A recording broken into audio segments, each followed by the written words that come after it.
দৌড়া রায়হান, পেছনে তাকাস না। বনের ভেতর দৌড়াচ্ছে দুই কিশোর, রায়হান আর নীল। চারপাশ অন্ধকার, কিন্তু পিছন থেকে আসছে ধোঁয়ায় ঢাকা কিছু পদধ্বনি নয়, যেন কারো ভারী নিঃশ্বাস। ওটা কি জিনিস? নীল হাঁপাতে হাঁপাতে বলে। দেখে মনে হচ্ছে মানুষ না। রায়হানের কণ্ঠ কাঁপছে। ঠিক তখনই তাদের সামনে এক চকচকে আলো, একটা পুকুর। জল কালচে, কিন্তু তার মাঝখান থেকে নীলচে আগুনের মতো আলো উঠছে। রায়হান বলে, ওখানেই লুকাই। দুজন পুকুরের ধারে এসে দাঁড়ায়, কিন্তু জল অদ্ভুতভাবে থেমে আছে। একটা পাথর ছুঁড়তেই জলে বুদবুদ, তারপর কণ্ঠ শোনা যায়, এত দেরি কেন করলে? দুজন স্তব্ধ। রায়হান টর্চ ফেলে দেয়। জলের ভেতর দেখা যায় দুইটা মুখ, তাদেরই, কিন্তু হাসছে। নীল বলে, ওগুলো আমরা না।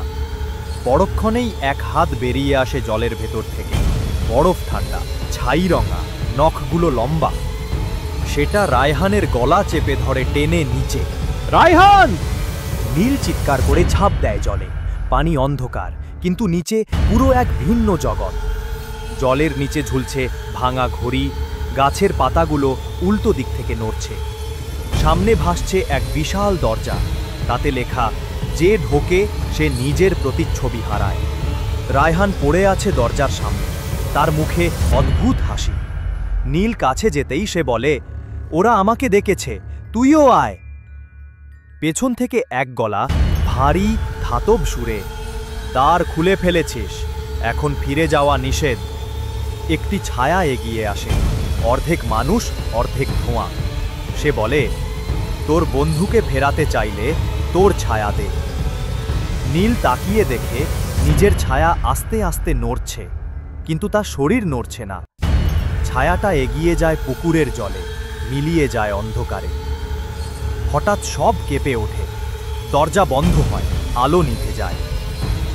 নীল হঠাৎ নিজেকে আবার পুকুরের ধারে পায়। পাশে রায়হান পড়ে আছে, জ্ঞানহীন। চারপাশে নীরবতা, শুধু পুকুরের জল শান্ত। নীল উঠে দাঁড়ায়, বলে, বেঁচে গেছি।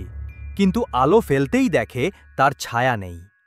আর পুকুরের জলে দেখা যায় তার ছায়া ধীরে ধীরে মাথা তুলে তাকাচ্ছে, তার ঠোঁটে হালকা হাসি। এখন তুই আমার জায়গায়।